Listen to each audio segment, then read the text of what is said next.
Well, hey, church fam, thank you for joining us for this edition in our Enneagram series. So today we're going to talk about the heart triad.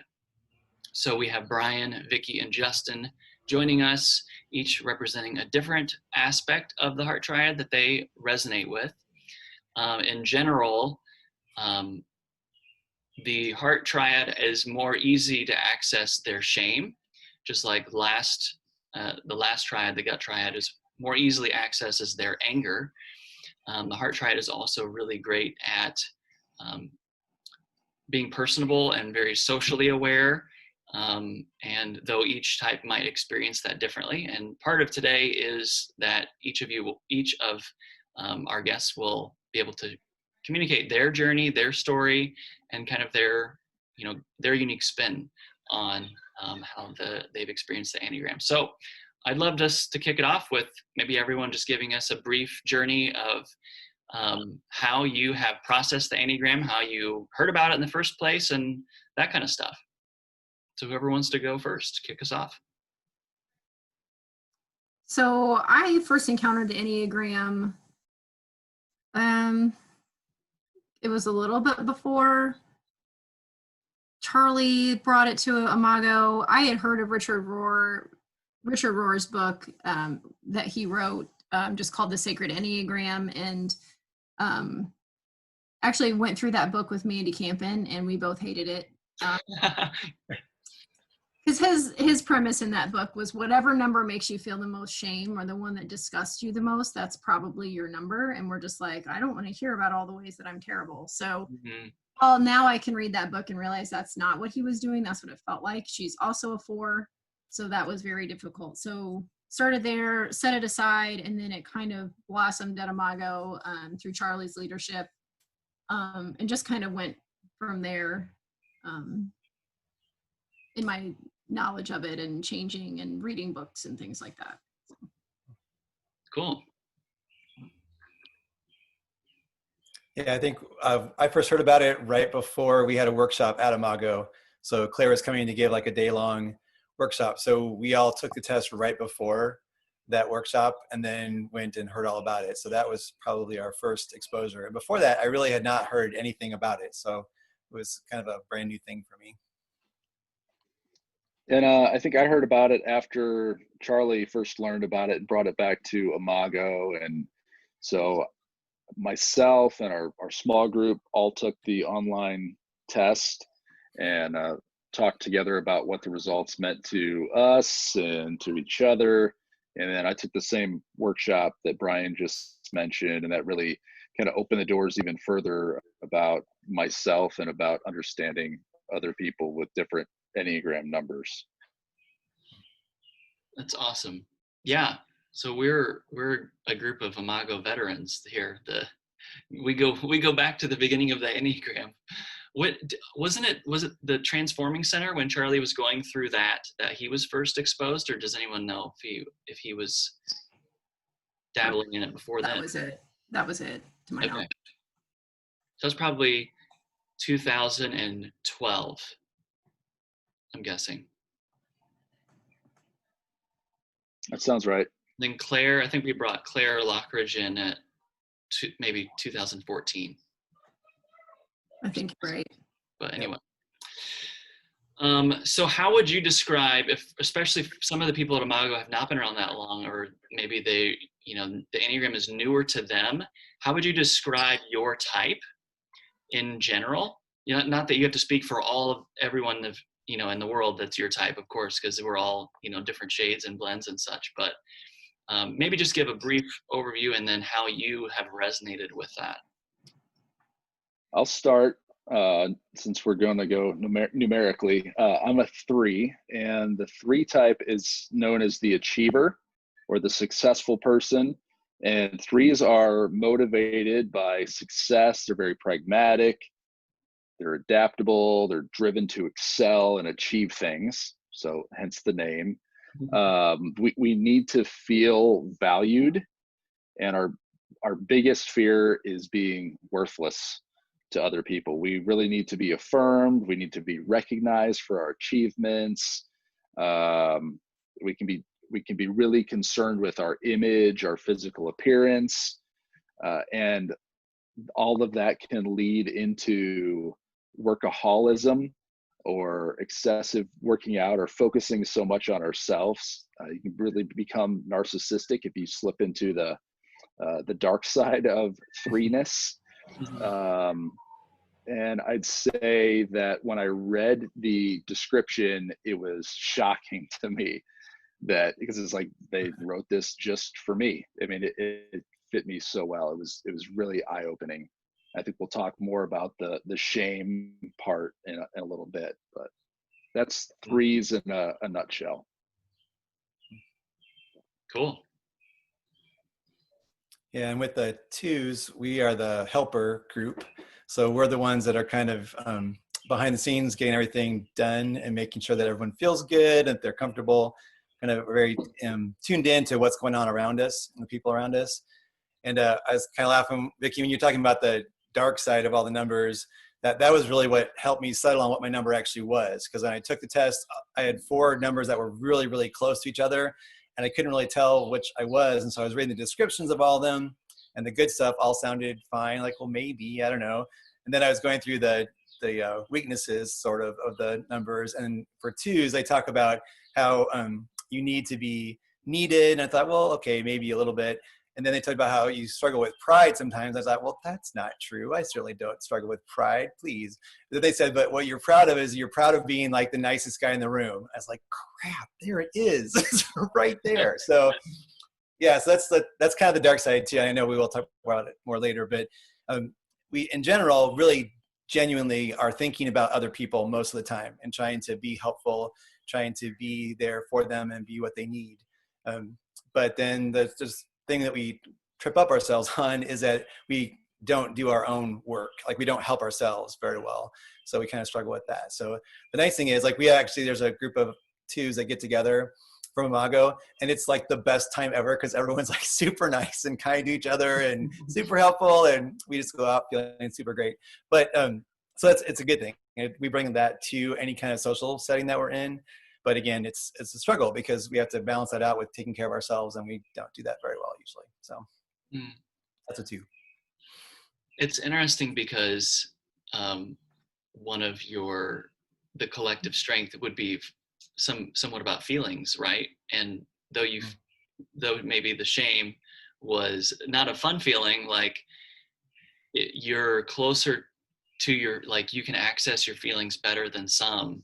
And so you use that to discern your home type. I don't know if you caught the gut triad video, but each of them had initially thought they were something else and then switched. And so I know some people like me, I was an easy case because I immediately resonated with the 9 just from the test. But for a lot of people, it's just the assessment is not that clarifying.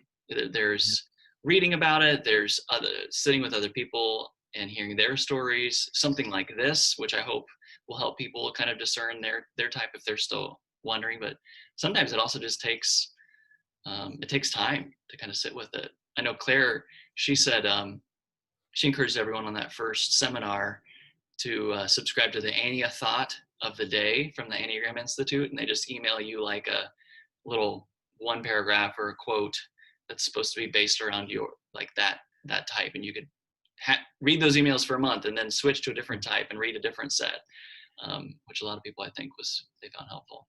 Yeah. But one of the things that's hard though with the 2s is actually we're good at everyone else's emotions, but not ours.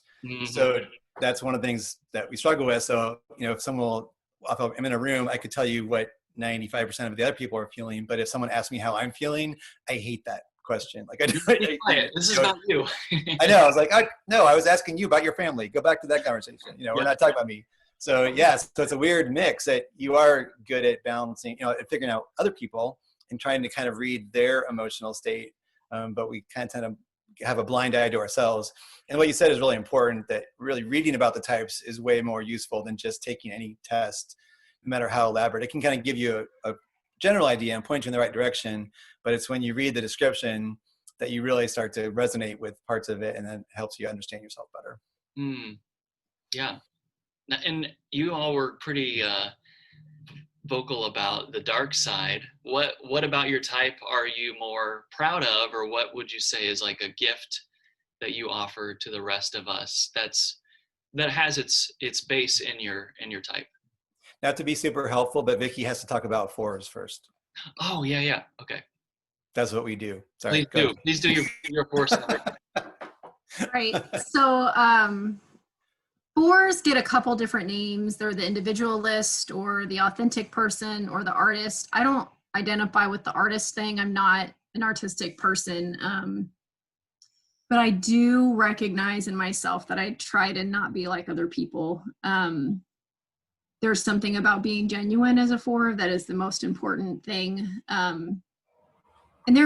So the best example I can give is I'm kind of with Dustin a little bit. Like, I do care about my appearance, but if I cared about it so much, there are a few things that I would do as a three that I don't do as a four. So I don't dye my hair because it feels ingenuine to me. And I don't wear makeup because it feels false to me. That doesn't mean other people should or should not wear makeup or should not dye their hair. It's just, for me, it feels fake. And so I feel like I would be lying to people with my appearance, and so it's not something I want to do.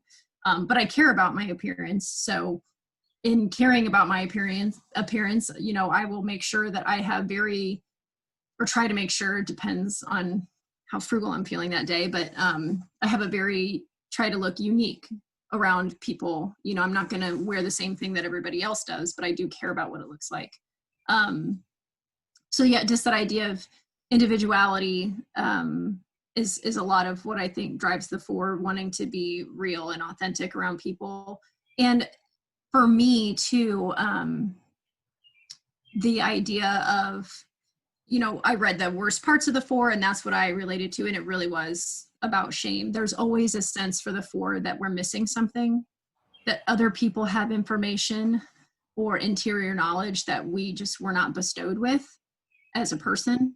And so I'm constantly looking to other people, even in my wanting to be individual, like, well, how are they doing it? Is that something that I need to incorporate into myself, because somehow I didn't get that when I was a child?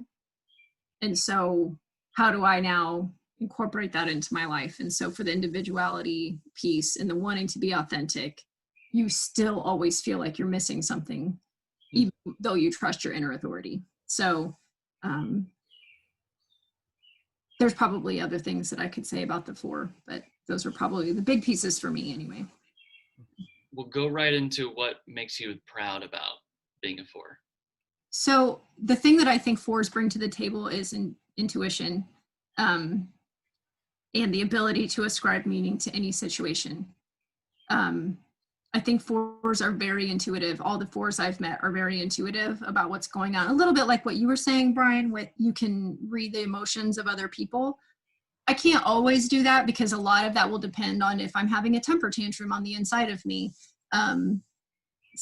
But that ability to be intuitive about situations, and sensitive to what's going on around you, sensitive to what's going on in yourself. So unlike the two, I do think fours are very aware of what's going on inside of them. They don't always know what they want, but they know where they are. I think fours bring that. And then, so we bring intuition and the ability to ascribe meaning to any situation. It doesn't always come immediately, but I can always say, well, it's happening for a reason, and I could list 10 reasons to you why I think it could be happening. I think that fours have that ability, speaking for me anyway. So yeah. I love that.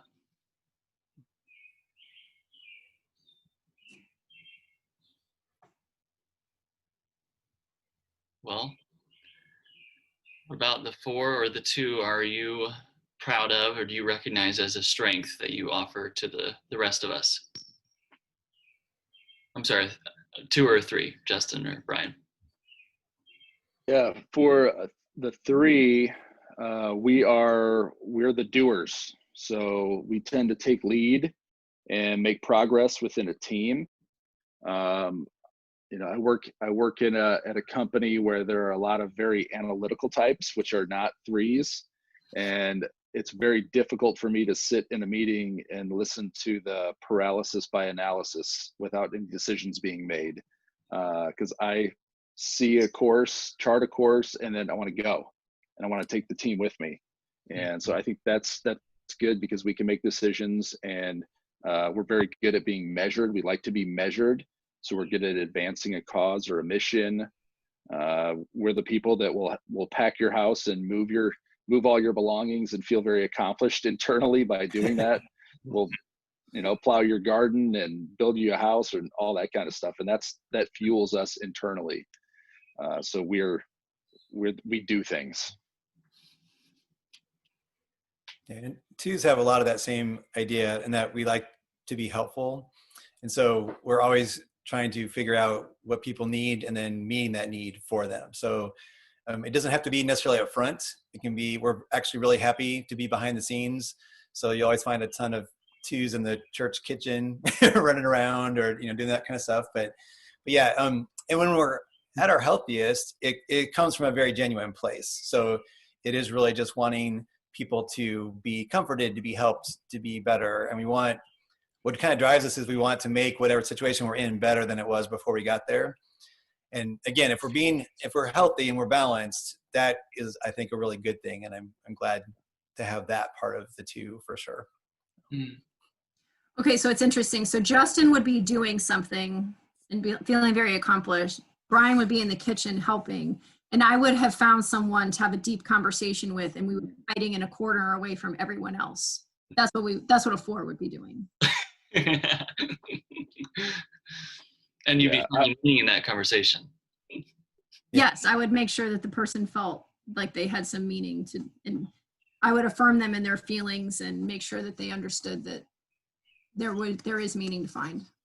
That's what I would be doing in that conversation, in that scenario, I mean.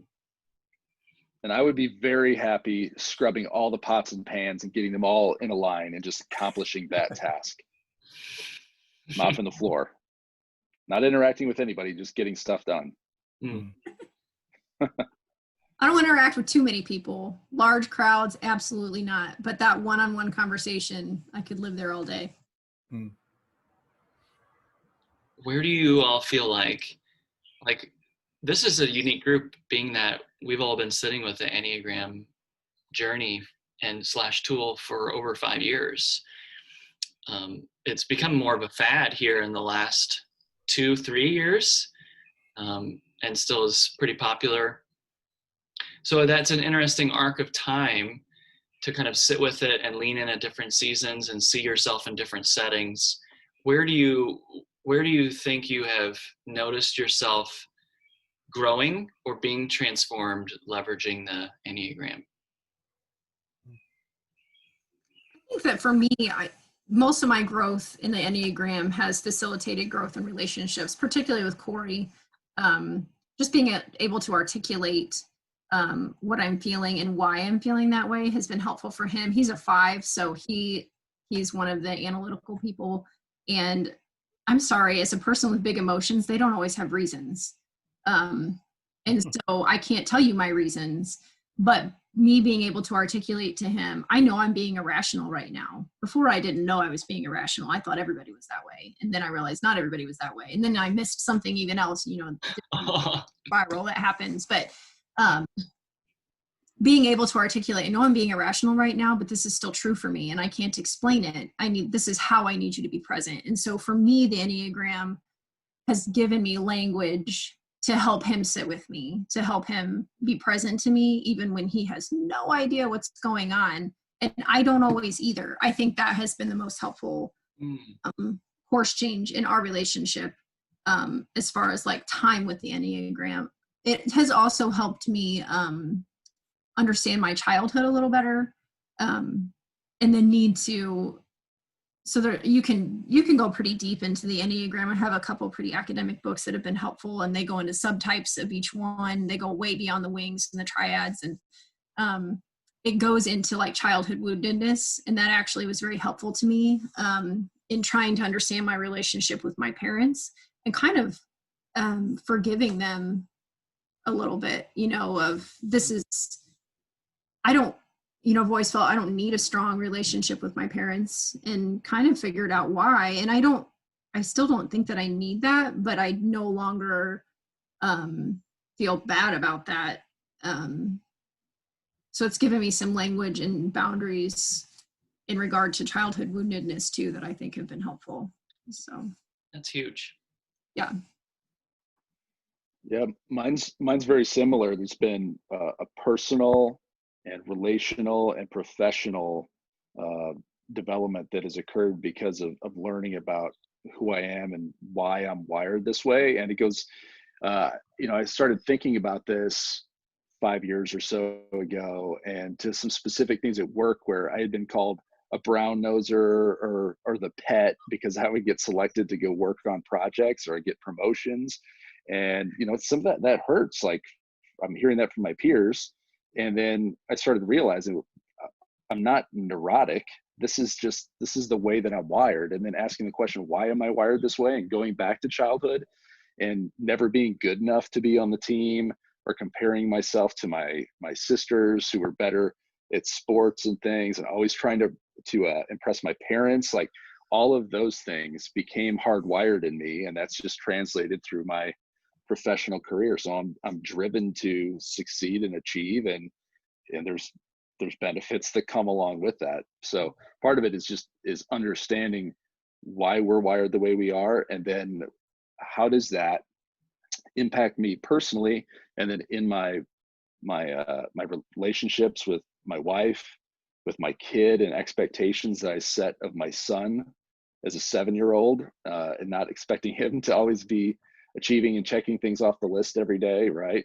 And then the people that work for me, what are those expectations I set for them, and how am I leading them? And am I leading them as individuals, or am I expecting all of them to be a 3, an achiever? Because what I've learned is that having a team full of achievers is not the right recipe either. You need to have a blend. You need the people that are highly analytical. You need the people that are always making sure everyone's okay. You need the people that are really fun. You need those strong leadership types. You need everybody if you want to have a successful team. So it's been extremely helpful in just understanding who I am and who other people are, so I can interact with them well. Yeah, that's great. Well said. Sorry, go ahead. I just said well said.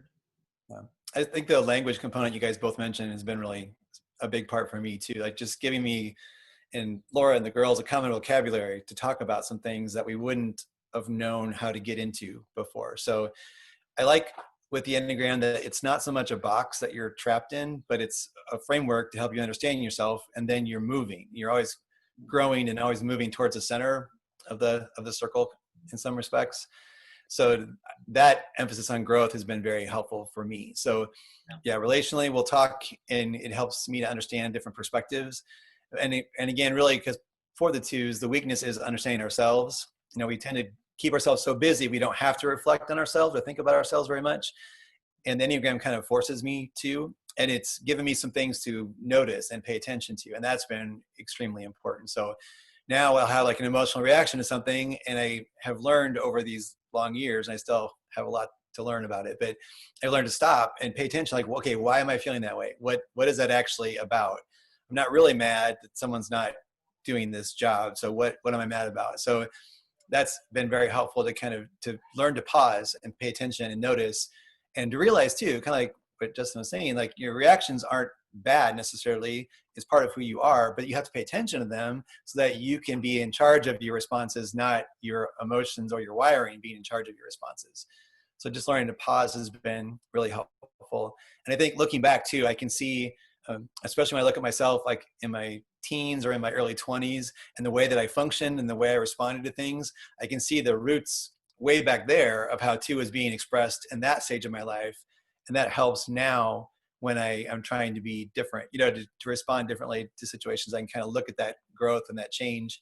And that's been really helpful too. So yeah, just to kind of, again, give me a sense of what is going on and a way to look at that and just say, oh, okay, this is why I'm feeling this way. Now, what do I do with that emotion? So that's been good. I think it's telling that I asked what where has your growth been? And each of you spoke in relational terms. I think that's something that's beautiful, that is obviously, even knowing you three as individuals, even if I didn't know you were in the heart triad, like I know you're very people oriented, and that's a huge skill. So I love that. What about your relationship with God? How has that been helpful as you have drawn closer to God or pursued caring for your soul through the lens of your Enneagram type? Tell me about that. So for me as a 4, because I can go into shame spirals so easily, oh, you missed it, you messed it up, you're always speaking in those, what's the word for absolutes? Absolutes. Thank you. I have a tendency to do that to myself. And I would say that the Enneagram has made me see that just giving me tools for getting out of that faster. Like I don't have to, like I have itchy days or I have spiky days where I need extra affirmation from people. I need extra affirmation from God, and I don't feel bad asking for that.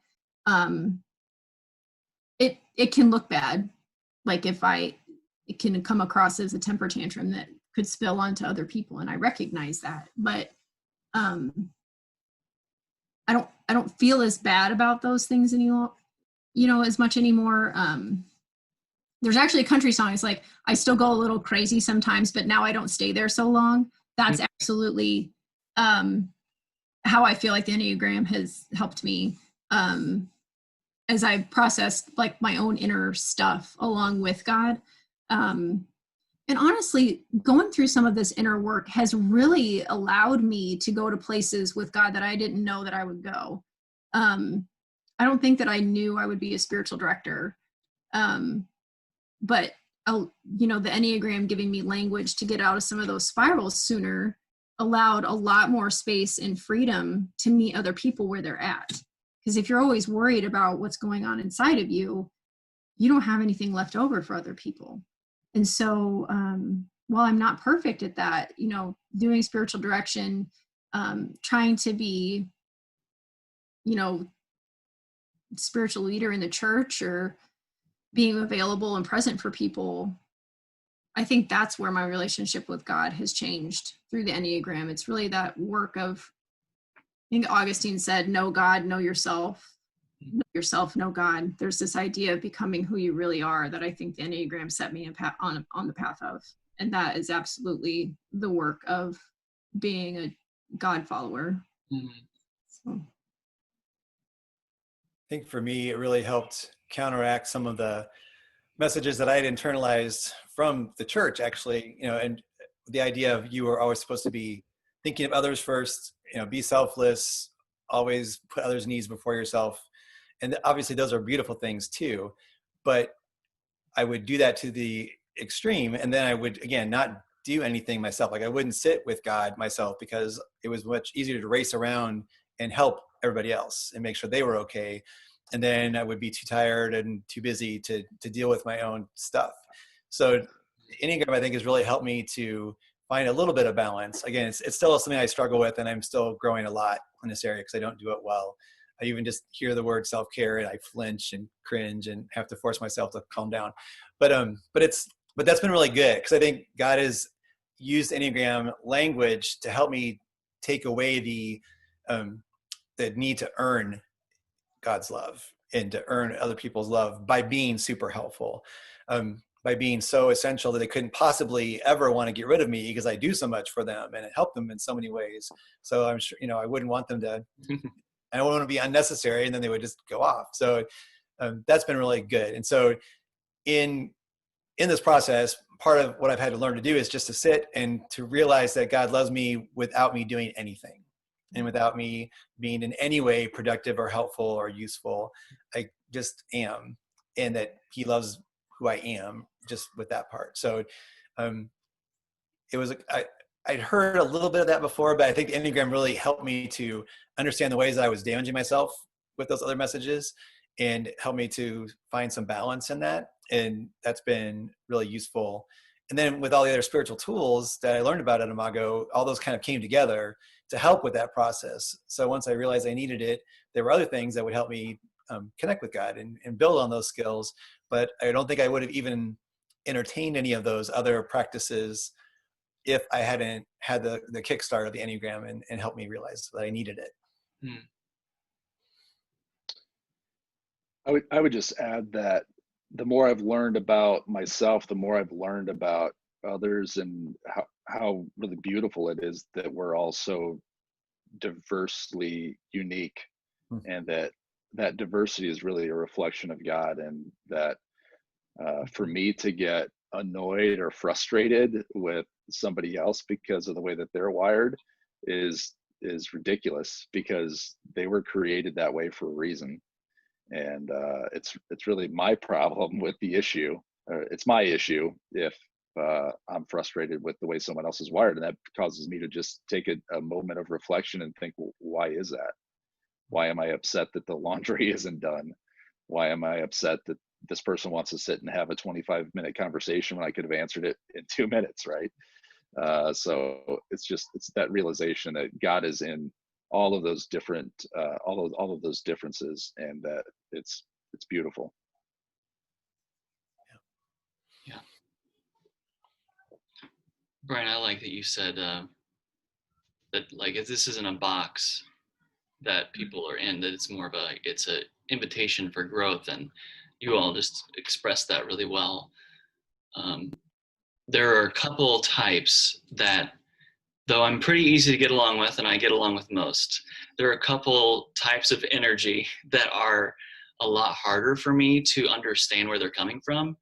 And that's been one of the gifts of the Enneagram. Most of it is just my own personal growth and self-awareness and posture toward God and others. But it can also be useful in really understanding someone else that's particularly puzzling, or like, whoa, where are they coming from? So that's been good, because I feel like, Justin, like you're saying, I'm more gracious when I can understand the gifts they offer and their perspective and how God has made them that unique way. So we've been sitting with it for about 5 years. Let's say you're picturing yourself another 10 years down the road. So where would you hope that you have grown? What are some areas you're maybe leaning into now that you hope that you will see some fruit by then? But who are you hoping to become, so to speak?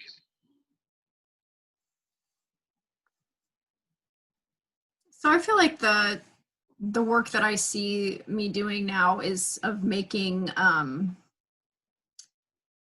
like channels or tracks. I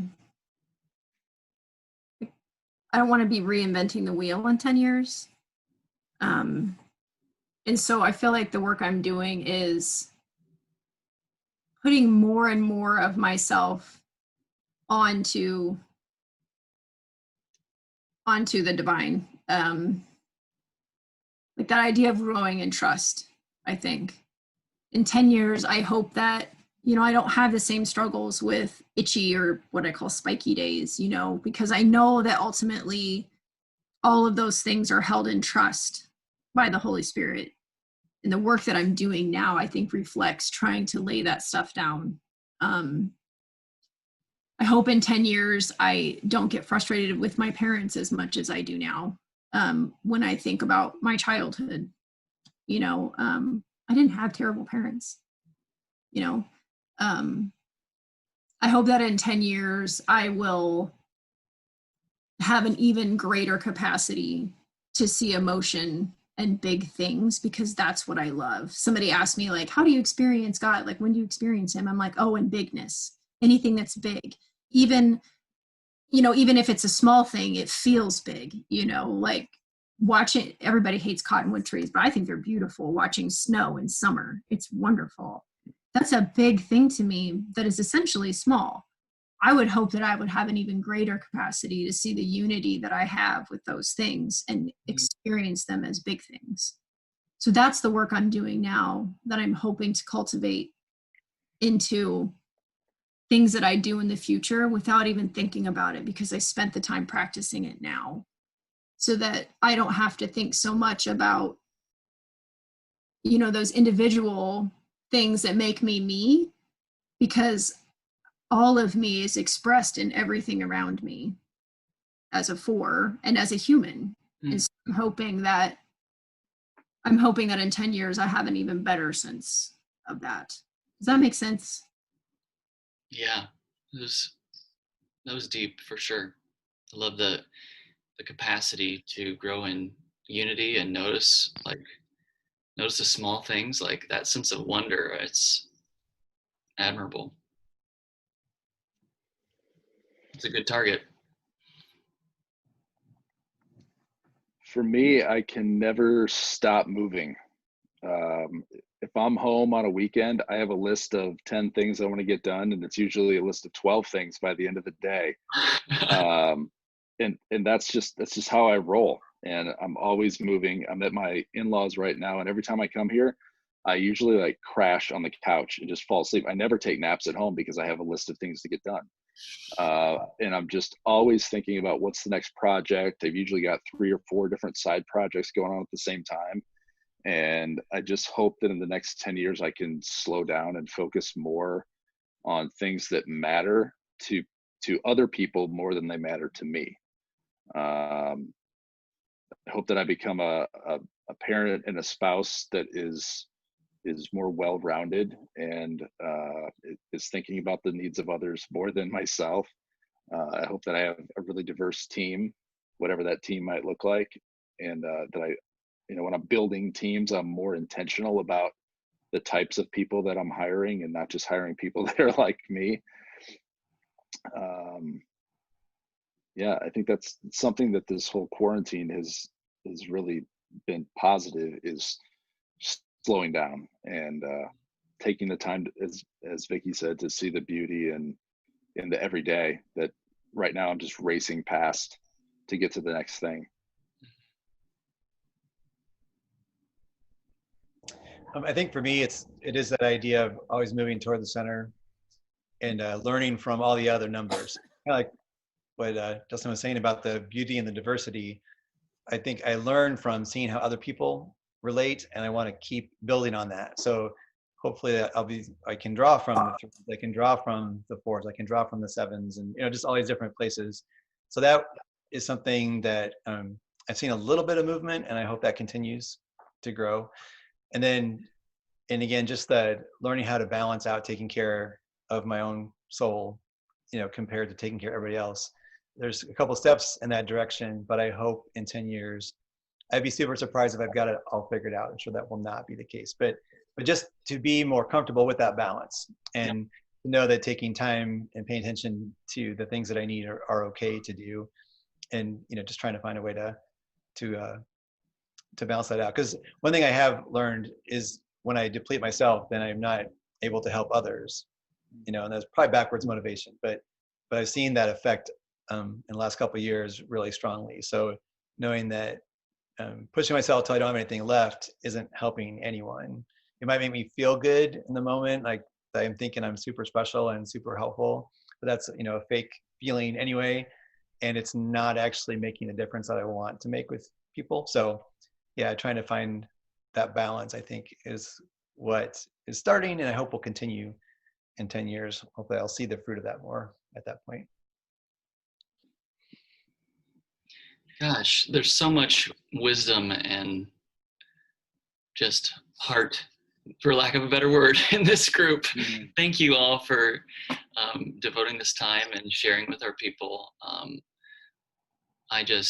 I appreciate you speaking so vulnerably and giving people permission to name the parts that are hard about ourselves, about life, about relationships, and to say we're an unfinished work and a work in progress. And I think just naming, I'm sure some people watching this have really felt like, wow, that is me. I need to talk with them more.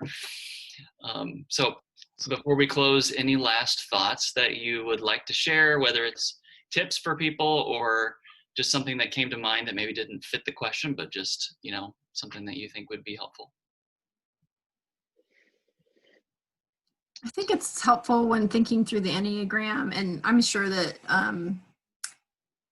that this is part of your teaching, Dustin, but I really found the triads helpful, and so I hope, or the other numbers that you're connected to, not the arrows. I actually didn't find them super helpful. The harmony triads. Say it again. Harmony triads. Yes, I actually found that really helpful. So whatever type you are, I really think that those are worth diving into. So for me as a 4, the other 2 numbers that I connect with are 1 and 7. And I can see how in different seasons of my life, I absolutely inhabited those numbers. And I didn't know I was doing it at the time, but it was really helpful to me when I realized that's what I was doing. And so that's my encouragement, is just, if you have the opportunity to dive into that, it's not just your number. Your number does not make you a whole person. God makes you a whole person. And being well-rounded in all the ways of the Enneagram is really helpful for seeing more of God than you thought you could, I guess. So I would just really encourage people to dive into that. Yeah, that's really good. I would say that there's also power in knowing the dark side of your number. For me as an achiever, it would be really easy for me to trample over people and leave bodies in my wake professionally, right? If I'm always jumping into the spotlight, who is that leaving out? Or thinking about my son growing up, and what is he going to remember? Is it that I was gone all the time? That I was always working on something in the garage and not paying attention to him? Like, those things are really helpful to be counterbalances, and just to continuously be like checking yourself in the mirror and sharing the spotlight and making sure that you're making time and space for other people. That's been helpful. Yeah, and I was going to say there's a lot of value in connecting with people that are your number, not exclusively, because we learn so much from all the other numbers too, but giving yourself a little bit of space, either just to get together and sit with people that are your number, or there's so many online communities or other ways that you can get little bits, and just having that recognition is helpful. And sometimes those people also are good at spotting the things you can't see about yourself. And so that's really, again, I've been really lucky that I've got friends that are 2s that will just say, yeah, I know what you're doing because I do that exact same thing, and they recognize that in you. So there's a lot of value in just letting yourself learn from other people that are in your same number, that understand kind of where you're coming from. Oh yeah, that's great. I'm jealous of your 2s group. I don't think we have any other groups around the church, but it's like, but every 2 is different. And so like everyone is has different set of strengths. So it's like someone else is over here and they're like, I'm reacting like this. Like, I've never thought of that before. So yeah, that's a great recommendation. Well, the conversation doesn't have to stop here. We will have another Zoom hangout this Thursday at 7. So tune in for that. We'll just have a casual conversation, whether you're a veteran Ennea nerd, or you would like to explore more and just chat with other people who are curious about the Enneagram. Please, you're welcome to join us for that any Thursday at 7 during the series. Another thing that I thought I would mention is, if you are willing, like Vicky mentioned, that you can really dive deep into the Enneagram. So if you feel like you're having trouble navigating it on your own, or you've sat with it, journeyed with it for a while, and you might want a spiritual director or someone to sit with you and just help you navigate that, Vicky is the leader of our Peoria area spiritual directors group, and could hook you up with someone who would be a good fit, maybe even your same Enneagram type. That could be a gift. So thank you again to 3 of you, Justin, Vicky, and Bryan. You guys are a gift to our church, and I appreciate your taking the time today. Thank you. You bet. All right.